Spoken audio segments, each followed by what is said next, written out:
All right, we might get started. Hi, everyone, virtually. My name is Sameda. I'm one of the co-leads here, the Next Gen Network at the Alive Centre. Very excited to be doing this event. Thank you all for joining. So the title of today's event is Aligning Story, Values and Funding Support. So it's a little bit different to what has been done previously. And we've got a really great panel of different people to talk about their experiences and why they do what they do, as well as different ways of making impact. So we will move on, Donna. Before we get into what'll be a very exciting session, I wanted to acknowledge the traditional custodians of the lands upon which we all join from today. So I'm joining from Melbourne, so this is Wurundjeri country. Pay my absolute respect and deference to elders past and present and any First Nations people that are joining today. This artwork is by an artist called Dennis Golding, who has produced this piece around the different connections that Aboriginal people have between land, people, and well-being.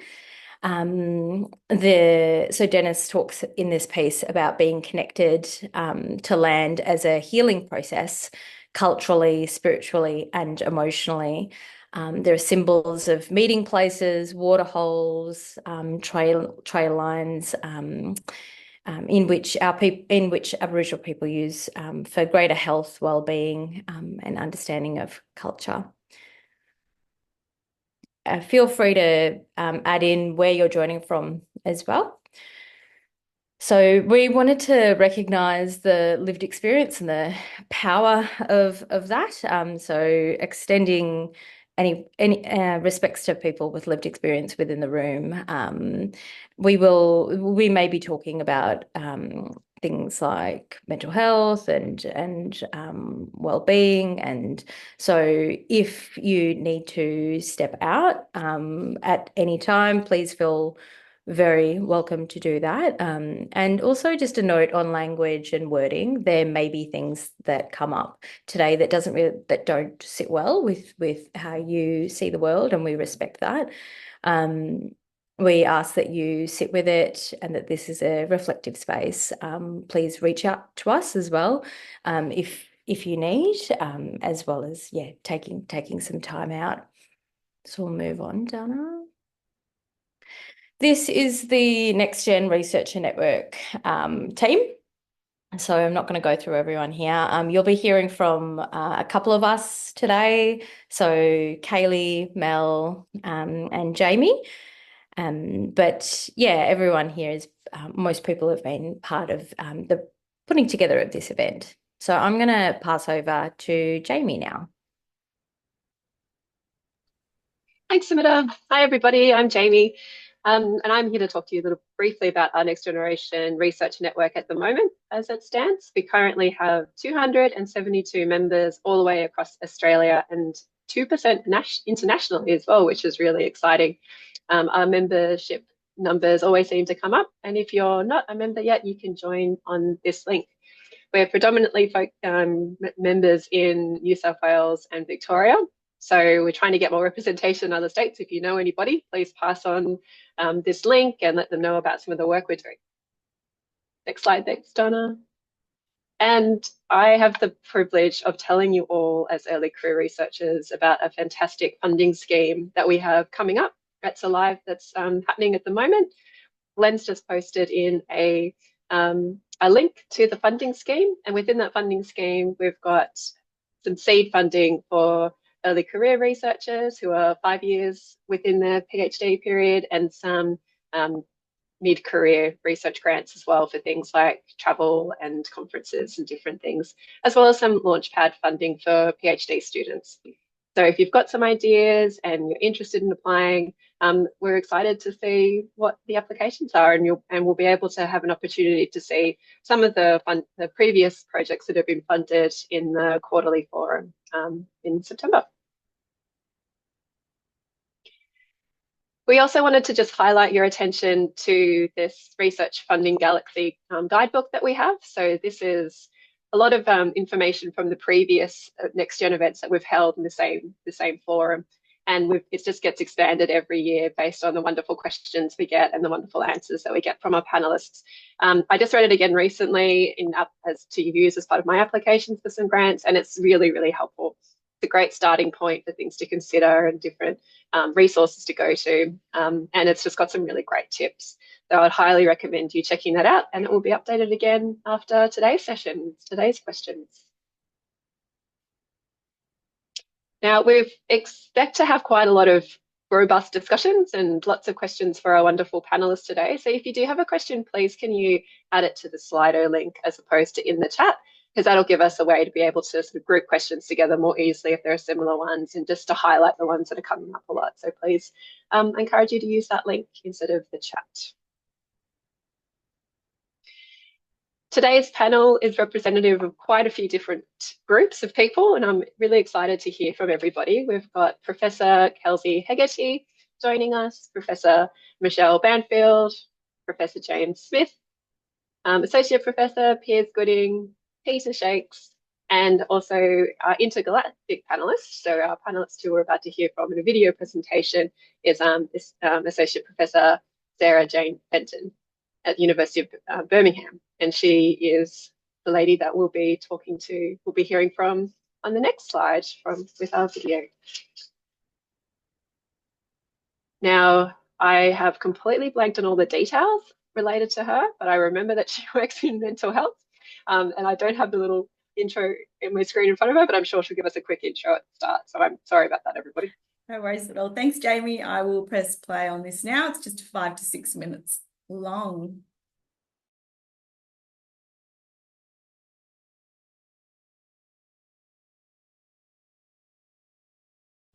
We can't hear the audio, Donna.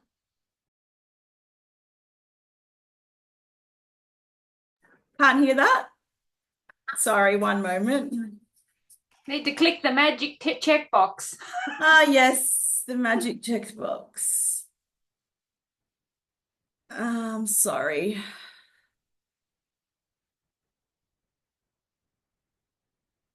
Share sound. All right, this should work now. I'll start that again. Give me a thumbs up if it works. Hello, my name is Dr. Sarah Jane Fenton, and I am an Associate Professor in Mental Health Policy in the University of Birmingham in the UK. I work in the Institute for Mental Health and the Health Services Management Centre. I'm absolutely delighted to be joining you today to talk a bit about my research career so far, and also what motivates me in mental health research, and to share a couple of things I wish I'd known before I embarked on a career in research. So my research career started out actually in practice. I worked in the voluntary sector supporting children, young people and families with access to community resources, health and social care, and helping young people to access mental health support, often at points of crisis. And during that work, I was particularly struck by the fact that lots of children, young people from minoritised groups would be accessing emergency support through accident and emergency departments or through the police, as opposed to some of their more privileged peers who perhaps might have a first point of contact at the general practitioner or GP, as opposed to those access points. And that gave me an interest in both equity and equitable distribution of health resources and how we design and deliver health systems for all people. And also it gave me a real focus on the importance and value of lived experience and the experience of those who care for those with lived experience. And I think those things have motivated me throughout my career. So I went on to do a PhD. I dual qualified. So my PhD was half at the University of Birmingham and half at the University of Melbourne. So I dual qualified in 2016, 2017. And I then from there applied to work on research projects which were linked to mental health in health or social care. So worked as a research postdoc, a research fellow in a couple of projects, which was really helpful because although it wasn't my specific area of interest or knowledge, it meant that I could work with some fantastic scholars in interdisciplinary teams, learn lots about different methods, approaches, different ways of seeing the world, and it also broadened my research network. So it gave me colleagues who I could work with in the future and come back to and discuss ideas with at different career stages. And from there, I then took on the lectureship in 2018, which was a different change of gear, where I was responsible for applying for funding myself.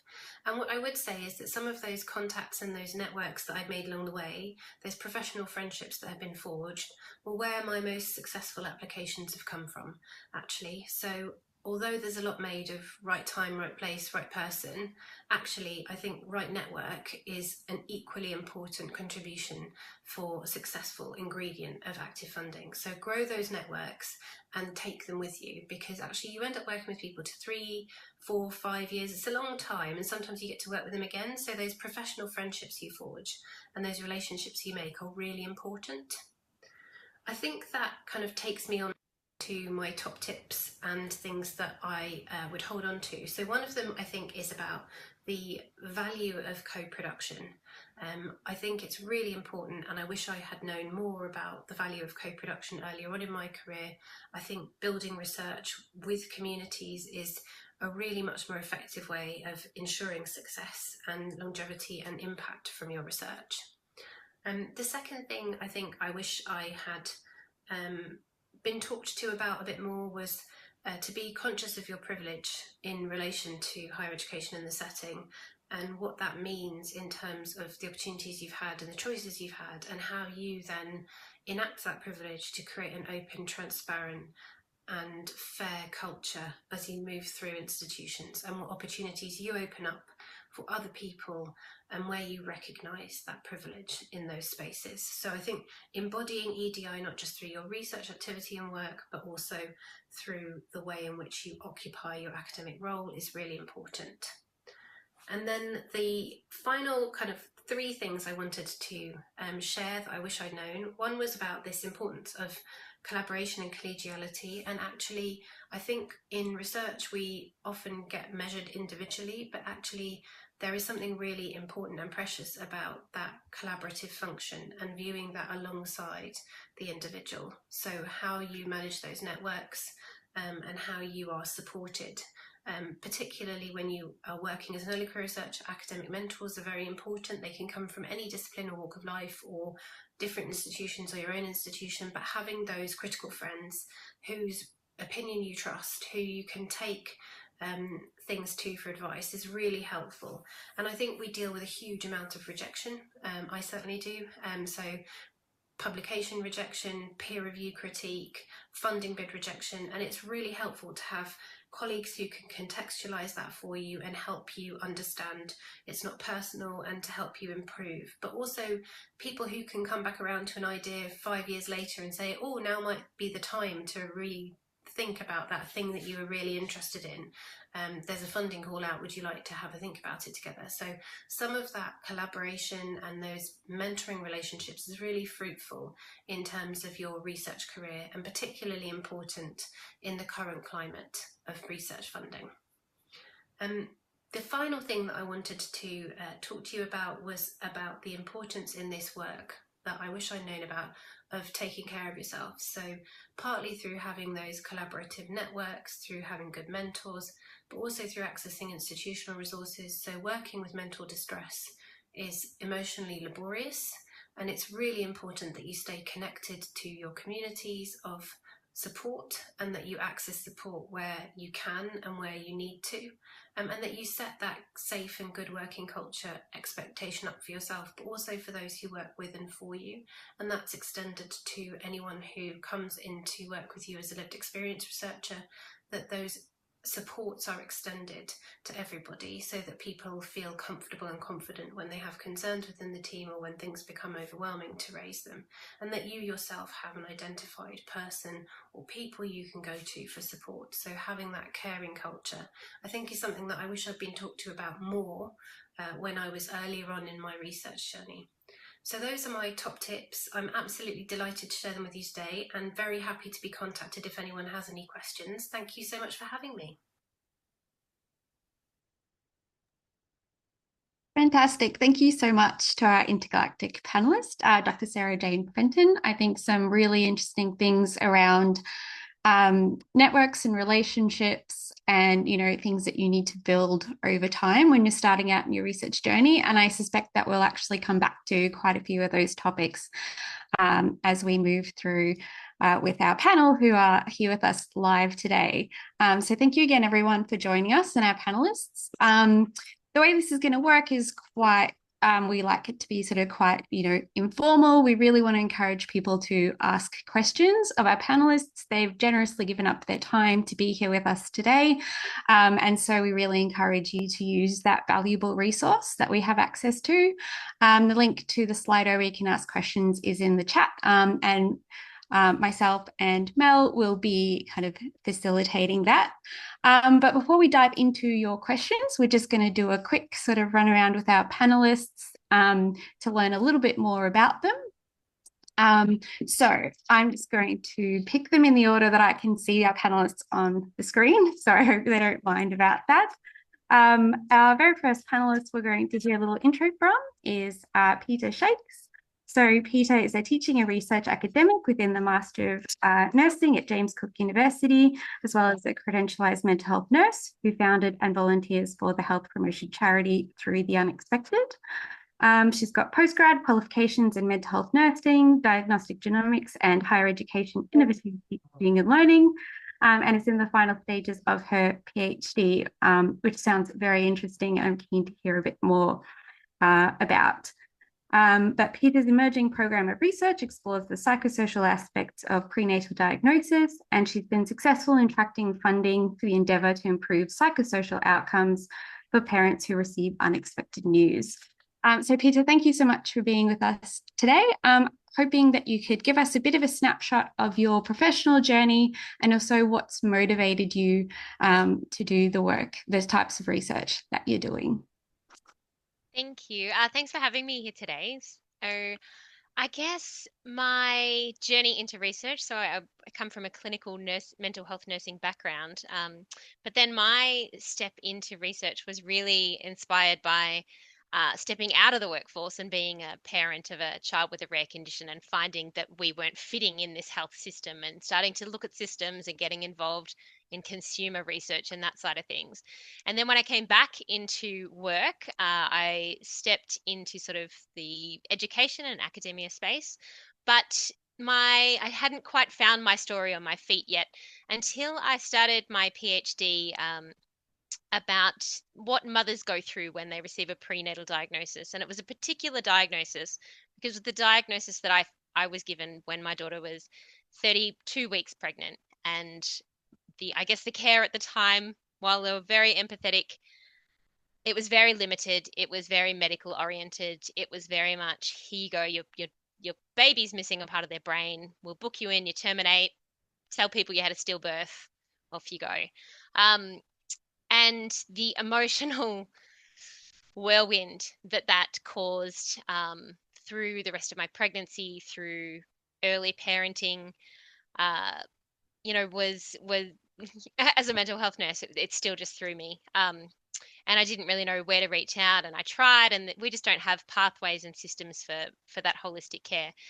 But when I started my PhD, I started digging into this research, and there's like 20 years of research that shows this, this gap, we're not meeting the needs of parents who receive unexpected news, yet screening at technologies are expanding and we're giving more news and more uncertainty.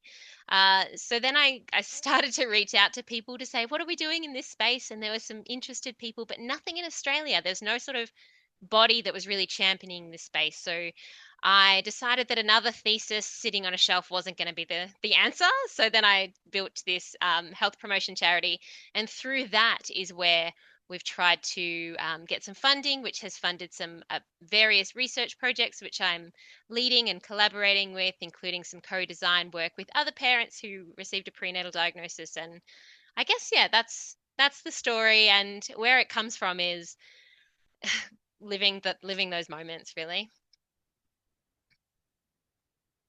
Fantastic. Thank you so much. Really looking forward to sort of diving in and asking a few more questions, I think, to follow up, but we'll keep the introductions train moving. So the next panelist I'll ask to introduce themselves to our group is Professor Kelsey Hegarty. Kelsey is ranked the #1 researcher in Australia for family violence. She has advanced research in the international domestic violence policy practice space and the intersections of violence and mental health. Kelsey's role as a chief investigator of the National Health and Medical Research Council funded Safer Families Centre for Research Excellence and supports cross-translation efforts. She's a research translator in family violence and a co-lead of the co-design of the National Mental Health Research Translation Roadmap.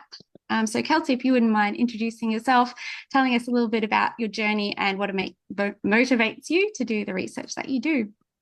Such an interesting question to reflect on, and hello to everybody. So I was a pretty touchy-feely GP in Brisbane, going about my business in a part-time way, and also teaching at the university. I'd realised pretty early on that I couldn't do 40 hours of seeing patients and wanted to diversify. And I was struck by the fact that I wasn't seeing domestic and family violence, even though I was mentally health orientated and doing a lot of listening. And someone suggested to me about doing some research, and I said, oh, they're funny, pointy-headed people who do research. They're ivory towers, they don't know what they're doing, they're not connected to real life. But somehow I ended up doing a PhD in the area of domestic and family violence on prevalence in general practice and barriers to disclosure, which arose from my clinical work. And I think that, I think the motivation was always from sort of injustice and, really not liking authoritarian or power-orientated ways of being. And so domestic violence fits, or combating domestic violence fits with that. And I did my PhD. I had 2 babies during my PhD. I would not recommend that to anyone, but I did. And then I moved from Brisbane to University of Melbourne. And resonating with some of what others say, having a gang, and for me, it was a gang of GP academics. When I got here, Jane Gunn, who's the dean now, had formed a Pickles Club of researchers who were doing, often in mental health or women's health. And that was just bliss, because at University of Queensland, I'd had no one else in general practice. So I think that's the, getting people around me has been an important part of my professional journey. And look, I have also come to acknowledge, I didn't really think about it at the time, but when I reflect on my life, my family of origin had some elements of domestic and family violence in it. And so my passion at the moment is also around lived experience and involving survivors in the work I do. But I think I'll stop there. I've got lots of other things and tips, but we'll get on to them. Fantastic. Thank you so much, Kelsey. Yes, I think a lot of great sort of threads in our panelist that we'll no doubt want to pick up. If anyone does want to pop some questions that come to mind as people are speaking, you can do that now in the Slido via the link in the chat there.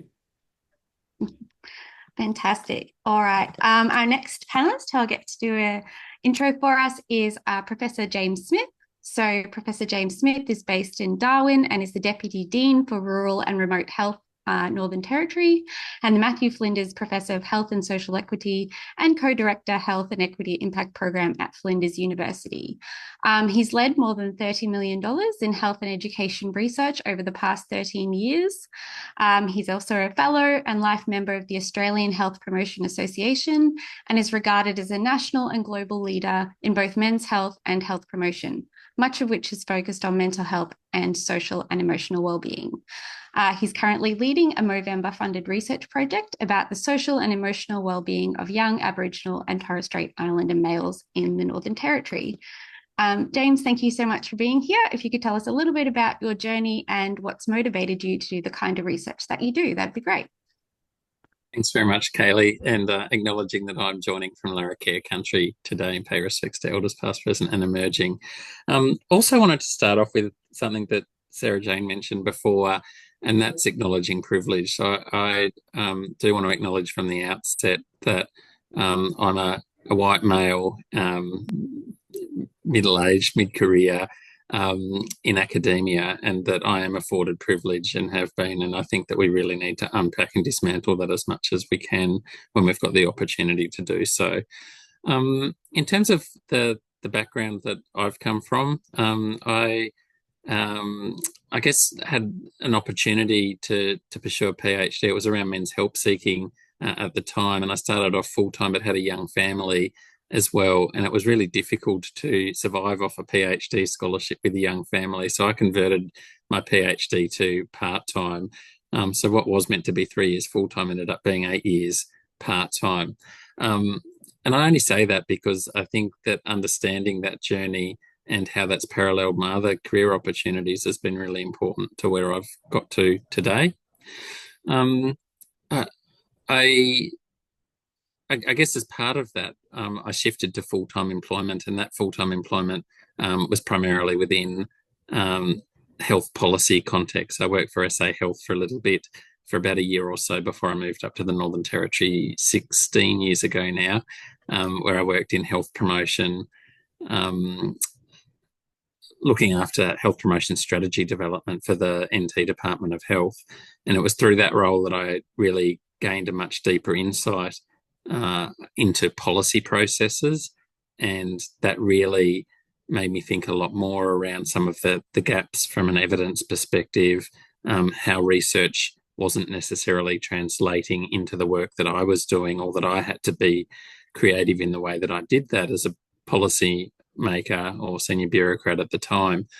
And that's something that I've brought with me. So I've had a range of other experiences in the sort of NGO sector and working in rural and remote contexts across the Northern Territory as well, but shifted into academia very shortly after finishing my PhD in 2012, that was, and shifted into academia in 2014. Part of the reason I shifted in is because I was super worried that if I didn't go back in at that point in my career, that I will have lost that opportunity as an early career researcher, that there's a short time period there to build that academic track record. And I was perhaps a little bit misguided in some ways, because what I found is that the policy experience has probably trumped that early career status, certainly in my context. So I worked for 4 years at Charles Darwin University in Indigenous leadership, and that was around primarily pathways into higher education for Indigenous remote communities in particular. I spent 4 years at Menzies School of Health Research, where I headed up the alcohol and other drugs and gambling team. And I guess that's where we probably haphazardly, is the best word I can describe it, started doing work in the mental health and social emotional wellbeing space. So it was really around the comorbidities associated with alcohol, other drugs and gambling that I got into the sort of mental health and social emotional wellbeing space, particularly in and around Indigenous health and wellbeing. And then the last 2.5 years have been at Flinders, where I've been balancing a deputy dean role as in a sort of a leadership position, if you like, alongside those research interests that have continued. And a really important part of that for me has been to support early career and mid-career researchers and HDR students in their various journeys. So it's really not just been the supervision of those people, but the mentoring that goes alongside that, the informal stuff that I think is really important. So that's probably enough from me for the time being, but look forward to the continued conversation. Fantastic. Thanks so much, James. And I know that we often get interest or questions about, alternate modes of what you can do with a PhD and that sort of thing. So I suspect we'll pick up those themes a little bit later. All right, so moving on though to our next panelist, and I'm happy to introduce Professor Michelle Banfield. So Michelle Banfield is a prominent international lived experience leader in mental health services research, and is also one of our co-directors of the Alive National Centre. She's also the lead of the Lived Experience Research Program and the Alive National Centre's Lived Experience Research Collective. Michelle has an outstanding reputation as a lived experience leader within the mental health sector, And as I mentioned, is the lead of the Lived Experience Research Program, ensuring lived experience is embedded within the fabric of our Alive National Centre. Michelle, if you wouldn't mind, a brief intro to your journey and what motivates you. Thanks, Kaylee. And I always think when somebody reads one of those written bios out, I always think, oh my God, they sound so terrible when you actually write them. I mean, I hate writing them anyway, but when you read them, you go, oh, okie dokie then, moving on. So, as you may have guessed, though, from that bio, I am a lived experience researcher and now still getting used to the fact that I'm now a professor of lived experience research, which is, if you told me 20 years ago when I came back from a period of very serious mental ill health, in as a baby research assistant in mental health, that 20 years later I'd be with all of those lofty titles that Kaylee just read out, I probably wouldn't have believed you, because I was originally doing a PhD in biological anthropology with a special interest in primate behaviour, and was interrupted in that particular journey by, when you're in your 20s, that tends to be when the really serious mental health problems actually make themselves very, very known. And that happened to coincide with when I was making my first attempt at a PhD. And so I won't tell the glorious story of how I ended up in Peru, but you can ask me later if you want. But after about 4 years where I was adrift and not really knowing, thinking that I'd lost my desire to do academic work, which I'd really quickly developed during my undergraduate years at university, and thought that having a very serious mental illness had actually, destroyed my dreams and destroyed my life. It was quite a revelation to me to find out that the Australian National University had a thing called a consumer research unit, and that lived experience knowledge and the knowledges that I had gained from that aspect of my life could actually be something that would drive research. And so I've devoted my entire career to exploring the diversity of those spaces and exploring how we understand and how we take a really inclusive approach to the identity that we can choose to have as people with lived experience. And I'm not saying that everybody has to wear their lived experience as an identity, but for some of us it is, and that's what interested me about today's panel session. And I can talk a bit later about the importance that I think that brings to competitive funding applications. But I think one of the things that pops up regularly for me, that is one of those ticklish issues that we need to consider when we think about it, and we've even seen it on today's panel, as people have said, I might come from a professional perspective, but it's my lived experience that's also informed what I'm doing. We can't tell that from looking at people. You cannot look at me. I do not have bipolar disorder stamped on my forehead. I have considered at times not being on this planet anymore stamped on my forehead. And yet I'm a professor of lived experience research, and obviously I've made my way in the academic world as well. So I'm always very interested in how we can draw these different experiences together and create an inclusive space and understand what the diversity of different, as people have put it, I don't like the word, but the privileges that people have been talking about, and think about it in a way that we can create a better research environment, and particularly challenge a lot of those structures that actually sit around competitive funding, and challenge a lot of the traditional approaches that actually come with approaches. And it's my absolute delight to be a part of the Alive National Centre. And I have to say that the last few years have been some of the best of my career, just because we've turned the philosophy on its head. We've brought the people most impacted, we've brought identity, we've brought inclusivity into things, And when questions like what I heard last week, which was, but you've lost the grassroots consumer view if you've got two hats on, we can actually explore those issues, take them on head on, and think about how we actually work with that within what we do. Fantastic. Thank you so much, Michelle. I think some very important things for us to all consider, and you're right, some very good discussions to be had, and I feel lucky that we're all here today and kind of start having some of those discussions. And also always appreciate when people who, you know, from an observer perspective have achieved a lot of success, you know, to have that human aspect of having your bio read out. And because, you know, it's always, you read those things and think how, you know, just how would I ever do that myself kind of thing. So the human interaction part's really, really important. Right.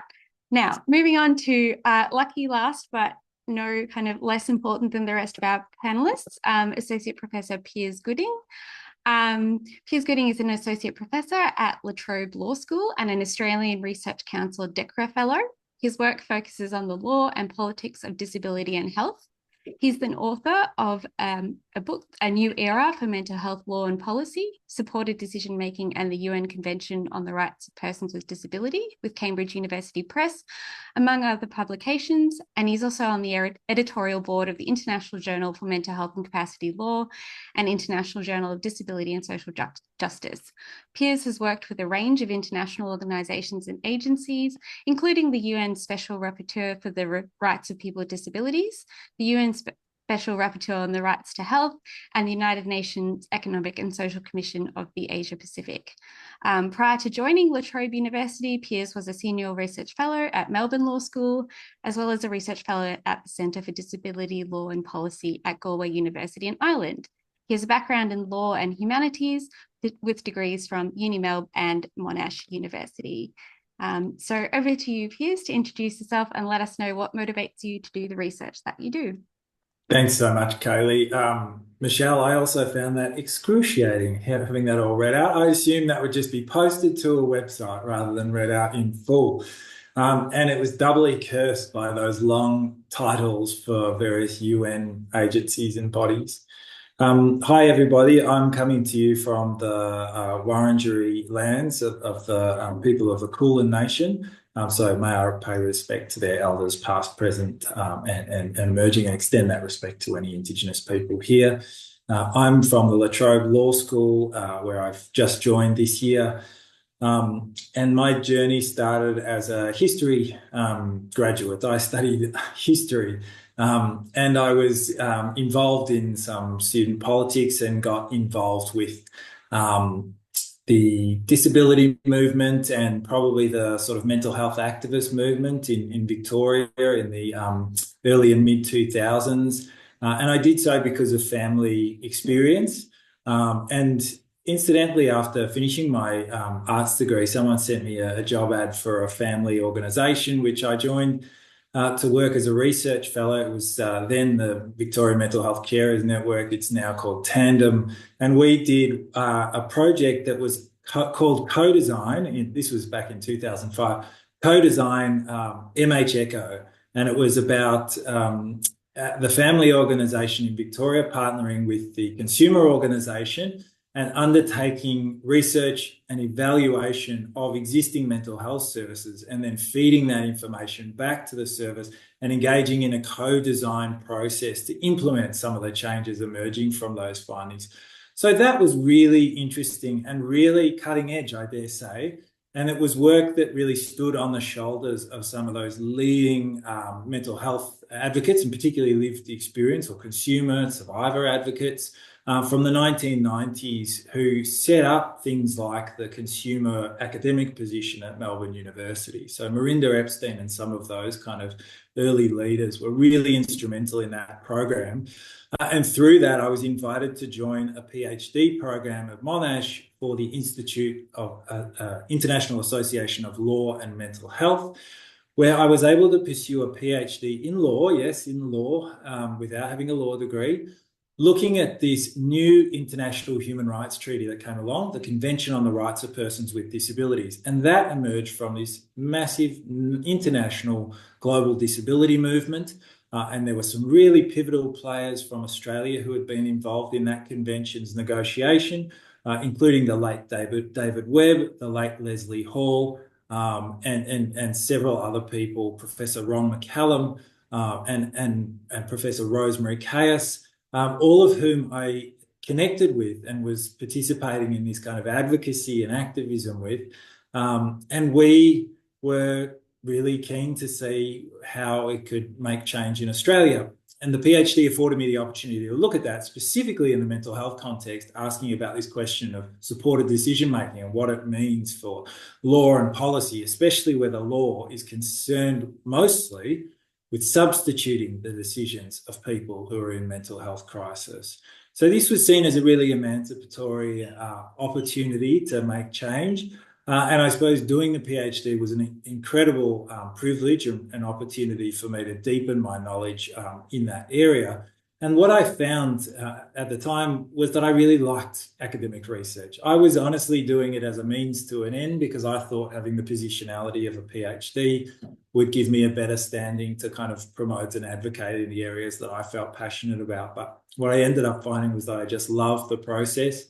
And I've since pursued research fellowships after that and postdocs and so on. And I've had roles in Ireland at the Centre for Disability Law and Policy, where I worked with lived experience organisations across Europe doing legal capacity, law and policy reform, and mental health advocacy organisations like Mental Health Europe. And I was able to connect with this remarkable kind of international community of scholars and activists. And then I came back to Melbourne and worked at the Melbourne Social Equity Institute, a wonderful institute at the University of Melbourne, and then the Melbourne Law School, and finally here in the La Trobe Law School. And I've done a whole lot of kind of work with a group of lived experience academics and other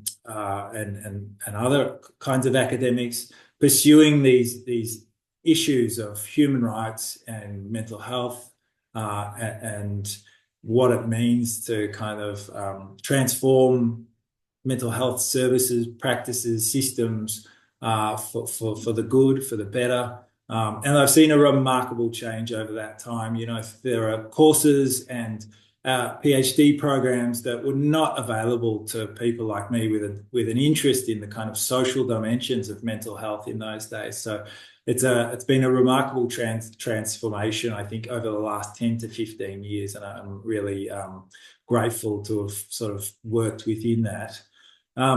Is there any question that I haven't covered here, Kaylee? I think I've probably implied what motivates me, but I think just speaking back to some of the other comments,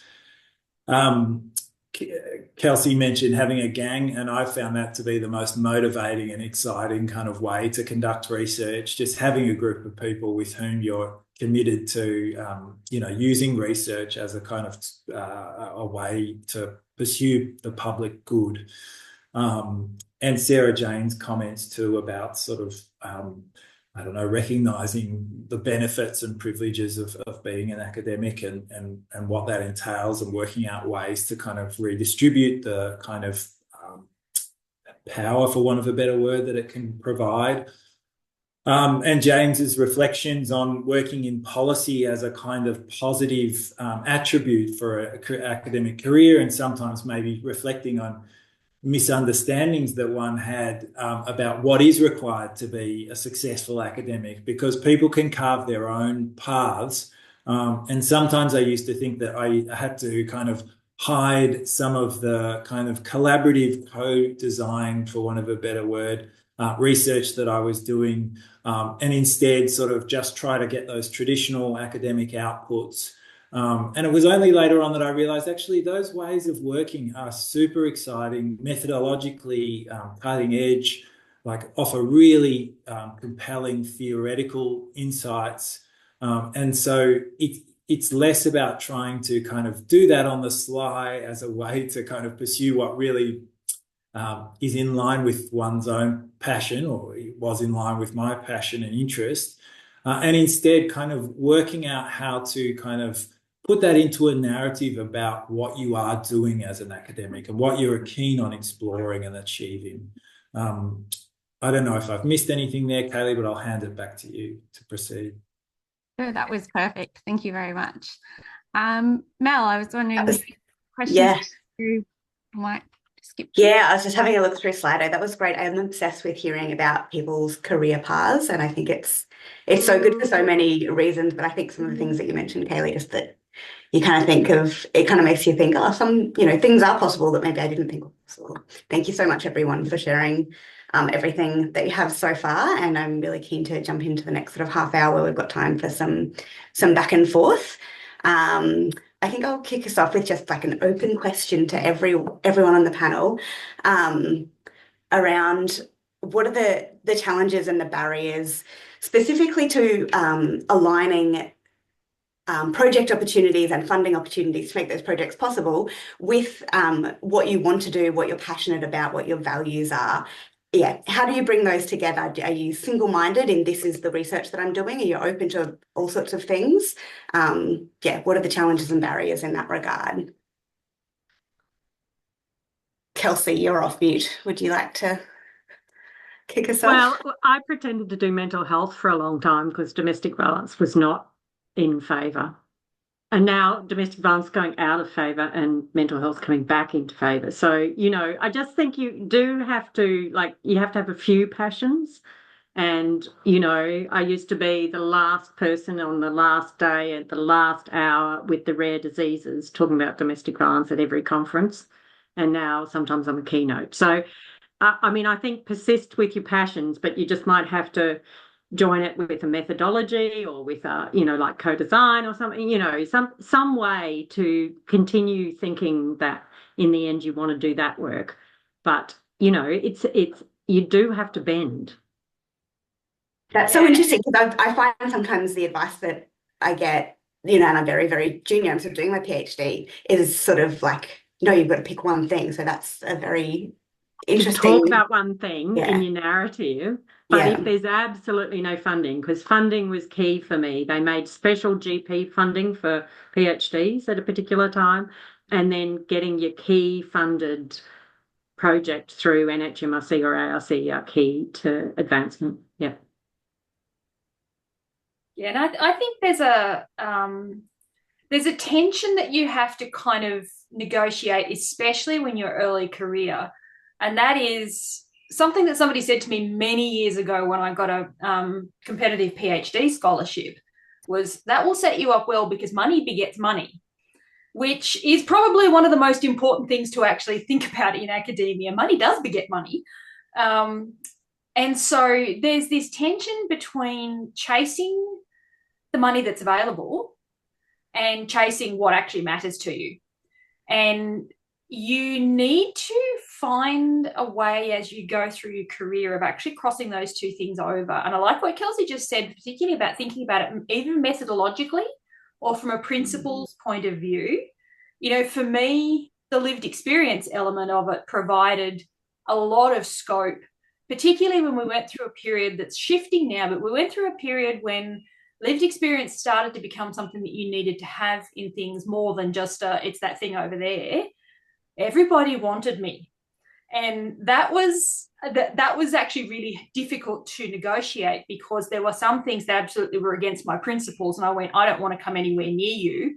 But at the same time, I also feel an obligation to my lived experience communities to have the voices in those spaces. And so I guess I was thinking about, how, if I went back, would I do anything any differently? And I think, I was saying to the panelists before we got started with this that I think I've kind of lost count a little bit, but I think I've got over 40 different grants and contracts across my career for a fairly modest total income, which means that I've done things very much the hard way, which is typical for me, and nibbled at little opportunities, little contracts, little consultancies. But over the time period, and that's a really good place to start as an early career researcher, is getting yourself onto those kinds of things and then finding a mentor who'll give you the opportunity to lead one with support, but always having an eye on where am I going with this? what is my actual driving passion in research? And, you know, when the time comes for me to chase the big NHMRC, the big ARC, the big MRFF grants, what is it that those will be on? And how does what I am doing now in all of these little things create the necessary picture of my track record to make me look like the right person to do the big stuff? And I think just adding to both what Kelsey and Michelle have said, and I think that, you know, great reflections from both there, is that, and I myself have sort of had these track records in sort of men's health and various aspects of health promotion, so quite eclectic as well. I haven't been able to name myself as a thing, but I've actually reshaped that to be a bit of a strength in terms of what I can contribute to different grants as well now. But just reflecting on something that Michelle said, is that sometimes those smaller grants are as important, if not more important, than some of the larger grants that you will have the opportunities to work on as well. Certainly, there was a very small, or for me, there was a small $40,000 grant with Lowitja Institute that has really framed multiple subsequent grants. It's built on that. It's helped us work with the communities that we work with to make sure that that lived experience has been embedded into some of those larger grants moving forward. But if I look back on sort of my career and where I've come from, it was probably that one very small project, which in all honesty was a fairly rushed application. We were lucky to win it, but that provided the impetus for a whole raft of other things that came on. So don't underestimate those small grants and what can be achieved through them as well. Huge opportunities there, I think. And some through Alive as well. So think about those opportunities that are sitting there for you to reach out to. I agree with that. And not only sort of strategically can, you know, small grants be good for getting bigger grants, but also just on a personal level, some of the most fulfilling work comes from the surprising places, you know, small grants that allow you to work with a particular community organisation. You finish that project and you think, oh, this is exactly why I became a researcher, or this is exactly the kind of work that I want to do. And then you can pursue other ways to continue working on those kinds of research projects. And I do agree with Kelsey, and those kind of insights about the kind of trends in what's available are just invaluable, because they show that we all have to be a little bit strategic. I mean, maybe you'll hit the jackpots and your particular area of interest will be the popular topic at the time with lots of funding available, but for most of us, it's generally not. And so being strategic is just a reality of the kind of navigating your way through the kind of research conditions in which one finds themselves. But the more you work with the people that you share values with and share kind of aims with, the more those opportunities are likely to present themselves. So I think if you are one of those lucky people who have this clear 5-year vision and can like track all the things that you need to do to reach that vision, then that's fantastic. But I think for most of us, at least for me, it's much more a case of having a set of values and just looking around for the kind of opportunities that will help you kind of realize those kind of values and aims. So I think that's the main point I wanted to convey. And sorry, just to add one more comment too, if I can, is that sometimes you don't have to follow that academic track either to be a great researcher and to contribute great research as well. And I know I'm going to probably embarrass her a little here, but I see that Naomi is online. The work that she's been doing with the NT Lived Experience Network, supporting them to do grassroots-based research, supporting their evaluation work year on year on year, is I think, really critically important stuff that the academy doesn't necessarily value and appreciate, but from a community perspective can be huge. So I think sorting out early on as a researcher where you sit within the structures and systems that the academy places and the ways it expects you to work is really important, because if I've learnt anything, it's to play the system as best as you can, and that there is room for people that like to play in that applied research space that's not in the category 1 grant space. And I'm not saying that those people can't play in that space, because many of them can and are well equipped to do that, but sometimes people have made decisions not to play in that space, and for good reason. Thanks. I'm keen to hear your thoughts on this one, Peter, because I know you're a bit from outside of this Zoom call, and it seems like you sort of come out of the gates with research that is incredibly aligned to what's really important to you as a human. So yeah, I'm keen to hear any, I don't know, creative ways that you've made that happen, or yeah, any barriers that you see around that. Well, I guess the biggest barrier is that most people don't like prenatal diagnosis and the stuff that happens for parents who receive unexpected news about their unborn baby and have to make some very big decisions and consider what life is for them then. We don't talk about that. So, it doesn't come across in any of the government reports. It hasn't been in any of the submissions. It hasn't been any interest in the media. It's just not something that people talk about. We don't talk about it. We don't talk about the fact that between 35 and 55% of mothers will meet full diagnostic criteria for PTSD. We don't talk about the suicidal ideation. We don't talk about this stuff. Instead, we have this sort of heavily marketed driven idea that we just do more testing, we find out, we go and we see our baby through ultrasounds, we bond with our baby, we have this pregnancy, and this is what happens.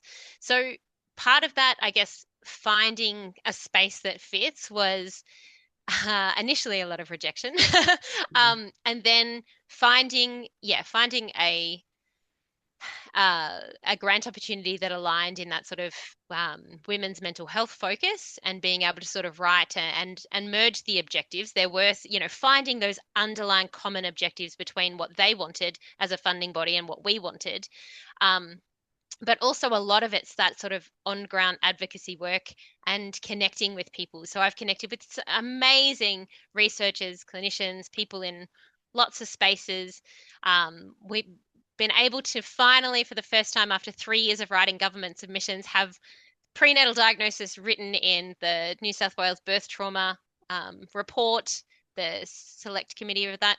So there's this other stuff that I think has to go on outside of just applying for the grants if you want to see your particular space gain some momentum. Right. And I felt so like advocacy work. Yeah, there's this other in stuff. The background. And there's other connections that other people have talked about as well. And and for me personally, that's meant a lot of unpaid work. As a full-time employee, parent of a child with disability, doing my PhD, and then running the charity as a volunteer.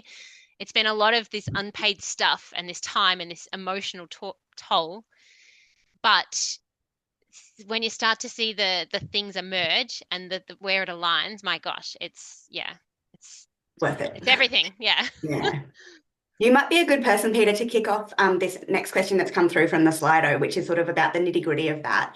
Any tips and advice for writing your lived experience into your grant applications? I guess it's a good question, and I think it would depend on the grant. So I've applied for many. I haven't got many. I can tell you that. Starting to, but I think it depends on the angle that people are coming from. Where your lived experience story fits then, because there's sometimes where I will push that forward. There are sometimes where I will not mention it because I need to don the clinician hat as a health professional or an educator in, the nursing space. So I pick and choose when that comes out. And I have also taken the time to consider my story and unpack that, and been afforded that luxury through my PhD as well. And I think that that's really important as well, because there's this, that there's a lot of that work that we don't necessarily see in a grant application that goes into working about how your story impacts you, how other people's stories impact you, how your story impacts other people in the same community as you. So there's a lot of that other stuff before you can even write your story into a grant. That's really interesting. That's sort of almost like personal growth kind of work to be able to to be able to tell the story and then to decide on when it comes out. Did anyone else have any comments on that, the sort of the nitty-gritty of how you incorporate your lived experience into grant writing? Did Jamie want to say something before we chime in? Oh, sorry, I was just curious. I think that sorry. might have come off. That was one of the questions that I asked in the Slido, Mel. Was probably part of that conversation. I'm wondering, Kelsey, I've got a feeling you've got some of the bigger NHMRC funds out of this group. And I think that lived experience plays such an important role in how we can understand and how we can advance knowledge in certain areas in particular. But if you've won NHMRC funding, I'm assuming that you've also reviewed NHMRC funding. And I'm wondering so I'm wondering for your take in particular about how to use that, and if we're even there yet to use that. Yeah, and maybe I'm not sure I've thought about this before, but what it made me think of is relative to opportunity, because I've been part-time until the last 5 years. So I've worked half-time my whole academic career until the last 5 years. So lots of people ask me how I've managed to do what I've done. But when people are writing their relative to opportunity, they sometimes, I would call it bleating, which is a very judgmental word, I know, but it's actually saying something about yourself that is just, it's your expertise. You have taken time off to have children. You have taken time off to care. That has impacted on you in a very that is true, but some people overwrite that. And with the lived experience, I haven't always, a bit like Peter, I haven't always used that to say I'm a lived experience as well as having, research experiences, teaching and a mother and all those things. So I would say that it's acknowledging, as Michelle does very, very well, this is something that is important and impacts me, but it's not the whole of me. There's ways of doing it that and I'm sorry I used the word bleeding, it's not the right word, but it's not over-emphasising it or under-emphasising it. It's just making it there in the story, in the narrative, in the way that you go about it. That's how I feel. Michelle, you feel differently? Yeah, look, just I mean, picking up on that, I've sat on some of the panels as well and assessed quite a lot of the large grants over the years. And Kelsey, even though it was your instinct was to use the word bleating and then retreat on that one, I actually agree with you with the way some people write it. Not necessarily some of the lived experience stuff that I've seen, but it's really difficult when you're on panel to interpret the career disruption and relative to opportunity stuff, especially relative to opportunity, because it doesn't have the same direction or metrics that the career disruption comes from. And that's been something that I've found a huge challenge over the years in writing, because there are challenges that I face. And no, I don't actually, ask for accommodations. There are careful ways that I frame things about relative to opportunity. But if I have to be honest, I have cognitive issues that come with, what it is that I experience. And that actually makes it a hell of a lot more difficult for me to write these things and to do what I do. But I'm just going to interrupt because I just saw Lorna ask what is relative to opportunity. It's where you have, basically they've judged it on a full-time person who's never had a break in their life, their people's track records. So you can argue in the NHMRC and ARC that you haven't had the same opportunity, say myself as Lena Sanchi or Jane Gunn, who've worked full-time the whole time, So some of it is the career disruptions, but also these extra things Michelle's talking about, that are impacting on your emotional state or your cognition. I imagine you haven't mentioned that, Michelle. No, and that was where I actually wanted to go with this. Yeah. Much as I am a champion of the importance of writing lived experience and have spent my career pushing the boundaries on that in the hopes that we would get to where I think we are now. I saw a question there about, do you think it's changed over the period? And I think it has. And we are at a real juncture when it comes to lived experience. But we need to be upfront about the risk that comes with that. Because when you work in the institutions, when you are writing to bureaucracies like the NHMRC, etc., ponying up and saying, by the way, I experience psychosis and have cognitive issues associated with what I do is probably not the smartest idea. And we actually do have to always weigh that up and think, am I in a position where I can take that risk and forge that direction on the behalf of lived experience communities and other diverse communities and, make those challenges and see what happens? Or am I actually undercutting my own career because there's a hell of a lot of people there, and unfortunately our peer review system creates keyboard warriors who can hide behind the anonymity of the reviewing process to say some pretty horrible things to people. The cracker that I got recently in response to an ARC fellowship application was, there's no proof that lived experience has any impact or any good for research. Right. Hello, old white male reviewer. Thank you, and go back to the 20 years ago that you came from. But anyway, I sort of wanted to put it in there that I think it's really important, and there are ways and means of doing it that don't come across as excuses, that actually just demonstrate your passion and how it drives what you do. But we do need to go into this eyes wide open of the risks as well. James, did you have something on that?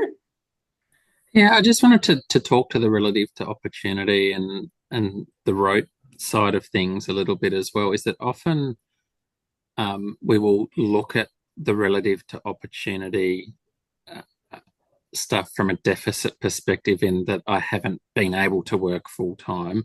And I think some of the more, certainly on the panels I've been on or grants that I've reviewed, some of the more compelling ones have been people that have said, yes, I've missed out on this opportunity, but this is what I've gained from the other stuff or other experiences that I've had. And don't underestimate that. So if you've worked in a policy space or something and you haven't been in a research stuff, talk about how that can strengthen the research you do. Or if you've been on, on leave of whatever sort, talk about some of the experiences that you've got from that leave and the opportunity that that's afforded to bring into your research. So I think people can be really strategic around what that looks like as well, to be less of the sort of bleating. And I know it's probably not the right word, Kelsey, but I know exactly what you mean. And I think that that's a way that you can change that narrative. In those proud of these other things you've done. Absolutely. That's what I meant by not bleating about it. Actually, just this is what this has made my life different to someone who has gone straight through PhD, next step. Many of us have not done that. I think it's very cool to hear from so many of you here today that have taken a different path. That relative to opportunity thread has made me sort of think about a thing that we've been discussing, which is around where are the systemic barriers for people who traditionally have been underrepresented in academia, and what do the systems need to do to change to make things better? But also, what can all of the people working in academia do to make things better for groups of people who've been traditionally underrepresented? Just a small question. Just a small question. Someone else. Has it changed over your careers? That sort of, I feel like we're more aware of it. Yeah. has it gone beyond awareness yet? Yeah. My understanding is that the rope system has been quite successful at improving gender parity in the outcomes of the grant applications across Australia.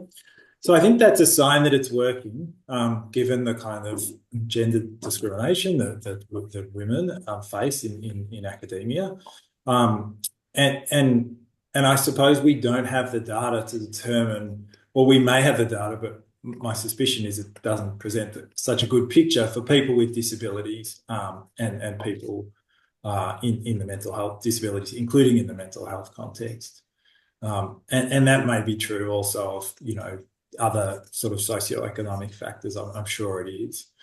So I suppose there are changes that are happening, and one of the shifts that I've noticed is that there's more requirement for a higher degree of high quality lived experience on funding applications. That just didn't exist 10 years ago. Whereas I know sort of in the kind of ARC grant, if you were to propose a mental health related project and you had no lived experience involvement, including with sort of people who are established researchers, you'd get ripped to shreds in the review process. So I think things have changed, but they've definitely got a long way to go. And I'm sure people here have a range of views on how that could change and what's most pressing. And I won't hazard to make some priorities. I think we've come an awful long way in like the 2 decades that I've sort of been working in a research sphere. I've seen huge leaps and bounds. I've seen huge leaps and bounds in terms of Aboriginal and Torres Strait Islander research that's going on and expectations around that from, you know, in terms of guidelines, expectations. I think what we're seeing now in terms of expectations around consumer engagement and co-design in research were almost absent.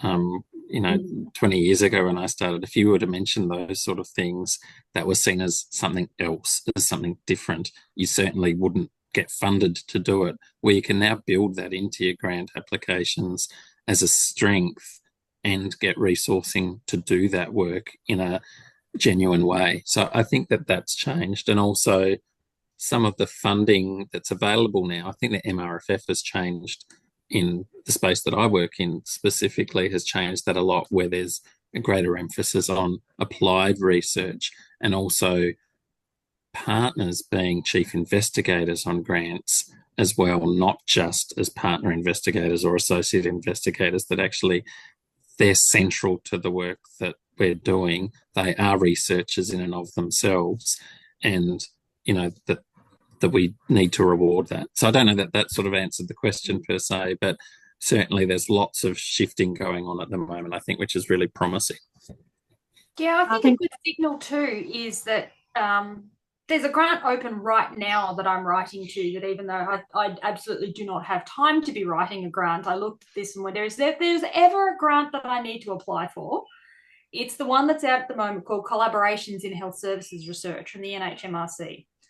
And to think about how things have changed and what James was just saying, it is a requirement of that grant that there be a partner chief investigator, that there be a consumer chief investigator, and yet they've still only given us 10, and they're programs of at least 5 projects. So there's a little way to go in the practicalities of these things yet, but the fact that that thing exists at all is, to me, a big signal of how much we have changed. Because, you know, when I first got into it, to writing these sort of things, and, you know, NHMRC still had things like project grants and that sort of stuff, you wouldn't have gone anywhere near putting partners or community members as investigators on them.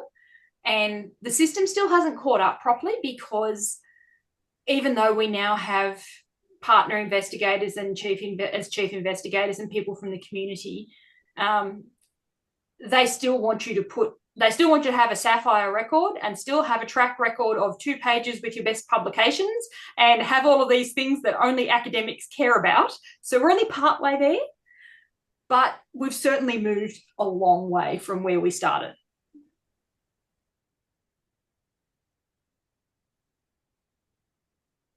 Yeah, well, good to see some movement, I suppose. And I also think that things like this where people who have, established a really successful career in this field are saying, I wear two hats. I'm a consumer, like we're all consumers in health in some regard, that people are like open to discussing that and just being human with themselves more. I feel like as an early career academic, that feels like part of this conversation as well, I think. And the fact that you have to have 50% early careers on some grants now, that was just unheard of in the past. So, there are some grants or 50% clinicians or, there is some diversity. It still hasn't caught up because you still need your 5 best pubs. Yeah. Yeah. I'm mindful of the time. I set myself an alarm so that I wouldn't forget. Mindful of the time, we've not gotten through anywhere near all of the questions. But I thought I'd sort of go around and give each panelist an opportunity to talk for a minute or two, and like just one bit of advice that you want to give the audience here today, maybe one bit of advice that you wish that you had when you started out in this career. Just to wrap us up and sort of give a bit of a take-home message. Yeah. Does anyone have anything that's popping to mind they'd like to start us off? I would say from both a researcher and a reviewer point of view, do what matters to you and what you are passionate about, because it shows. And for me, as a reviewer in particular, some of the most persuasive work that I have ever seen was not because the person had a fabulous track record. It was because their commitment and their passion for what they did was demonstrated, and then in the way they wrote as well as the way they put things together. Then what they had obviously done was pulled together quite a diverse range of ways that they'd gone about it and things that they'd done, but demonstrated how that encompassed their passion and how it got them to the particular application that I was reading. And I came away from it. In NHMRC scoring, you don't very often, for some reason, it's on a score up to 7. I don't know who decided 7, but anyway, you don't give very many 7s. That one got 7s from me.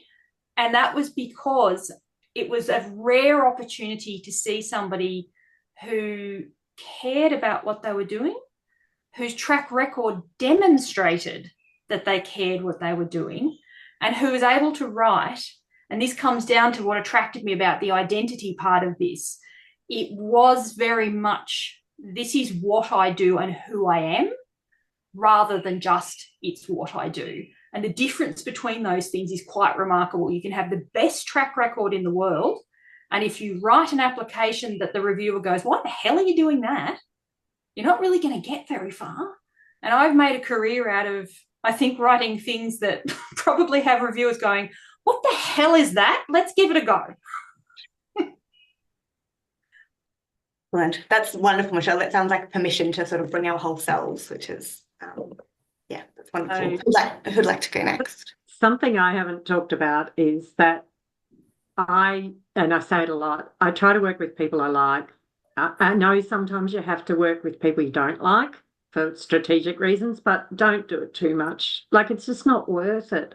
It just, and obviously that could fall into you end up working with people who are the same as you, try and have the diversity of who you're working with. But also the second tip is to be mostly nice to people, because they move all sorts of places. Like, one minute they're there and they're not in a funding situation, and the next minute they're over there. So I know that's a bit hard, to do both of those things. But people move around this sector and end up in influential positions. And they remember, like for me, some of them, they were patients. And so I had to be nice to all my patients. But, I'm exaggerating. But I think both those things are important. I'm going back to the relation, because, life's too short to spend it in teams and in collaborators that you don't like. And Alive's a good example of working with people you like. And I think mine are very similar to that as well. It's don't compromise your values. Like, know what you stand for and who you want to work with and why you want to work with them and why you want to do the research you want to do, that I think is really important. It keeps you motivated, it keeps you interested and being able to do those things that sort of Michelle was talking about before in that application that she reviewed. And agree as well with Kelsey, be generous to others. Like that pays dividends longer term, I think, in careers. When you're nice to other people, when you're inviting them on to be involved in your work, they're more likely to do the same to you. And I think that that's a really good practice to establish really early on as an HDR, an early career researcher throughout your career. Cheers. Thanks, James. Pieta? Yeah, I'll just add, as someone who is still learning this stuff, I would have told my prior self, everything you plan to do, if you want to do it well, is going to take longer than you have planned, you have allowed yourself. Whether that's writing the grant, whether that's, collaborating with other people, anything. And I kind of ended up working myself into this space where I've got so many things on at the moment that it's overwhelming. So I would have gone back and told prior Peter, maybe focus on a couple of things at once, maybe not put too much on your plate because you'll risk burning out and not achieving any of those things then.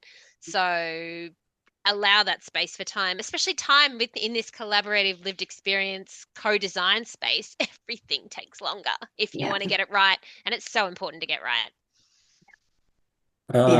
I rather wish all of those things had been told to me when I was early career research or a PhD candidate.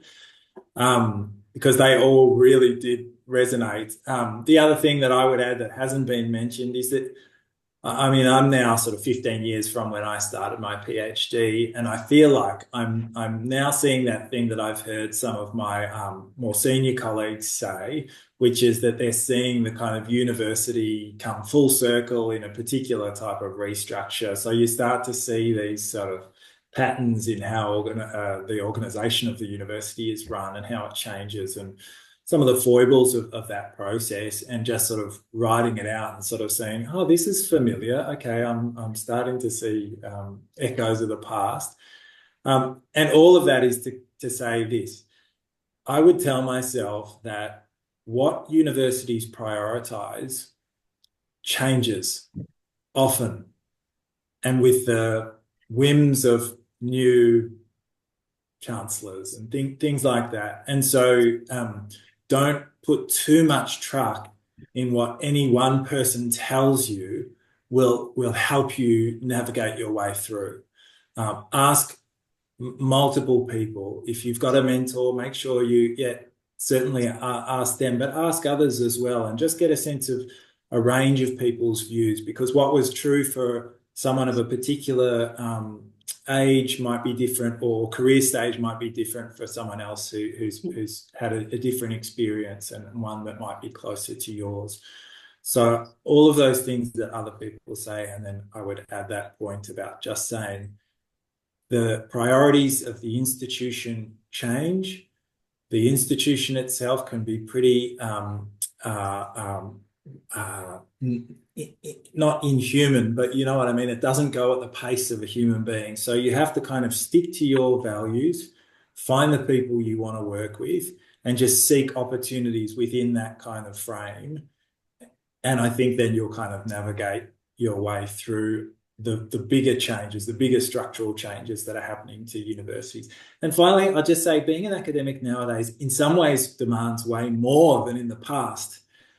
So it's a weird mix of things being more open to people who previously might have been pushed out or excluded, but also now there's really high demands on what academics need to achieve. So it's a weird paradox in which we're working. So good luck to everyone, and yeah, I really appreciate being part of this. A depressing note to finish this on. It's all much harder than you think. No, I didn't mean to bring it down. This has been such a heartening conversation. I am so grateful to you all for sharing yourselves and your wisdom with us. yeah, and I've learnt a lot, and I'm really grateful. So let's give a virtual clap to the panelists and say a big thank you. Thank you so much all for joining us. And I will pass everyone over now to Dana, who coordinates us Next Gen co-lead people, and she's going to take you through some info from the Alive network. Thank you very much, Mel. Thank you so much to our amazing panelists, James, Piers, Michelle, Peter, and oops, sorry, one moment. My screen's glitchy a little bit. And Kelsey. It's been absolutely an honor to hear all of your incredible experiences. And as people in the chat have been saying, so very open and honest, and really allows people to take something really genuine from today. I'd like to also thank Kaylee, Mel, Jamie, and Sumeda for all of your work hosting today, as well as all of the Next Gen co-leads and everyone else who's turned up today to make this happen. All of this information and knowledge and wisdom will be updated in the guide, and we'll update this yearly. I think it's becoming a richer and richer resource every year, and so you'll get that in your email. So that's one to make sure you click on once you get the Funding Galaxy guide. A reminder that on this inspirational note that we have our funding schemes for Alive still open. They close on the 2nd of September. There's still time. You've got these brilliant resources and all of the tips from today. So it's not too late to put an application together, no matter what career stage you're at. The next Alive National Centre Quarterly Forum is on the 5th of September. And this will be a showcase for all of the past seed funding recipients. So people who have received funding from Alive and done small pilot projects. So that will be really interesting to see what everyone's done as well. So we hope to see you there. And the next major Next Gen funding scheme is Next Gen event is the e-networking event in March next year. So thank you for everyone for coming. We really appreciate it. And thanks again to our panelists. See you all later.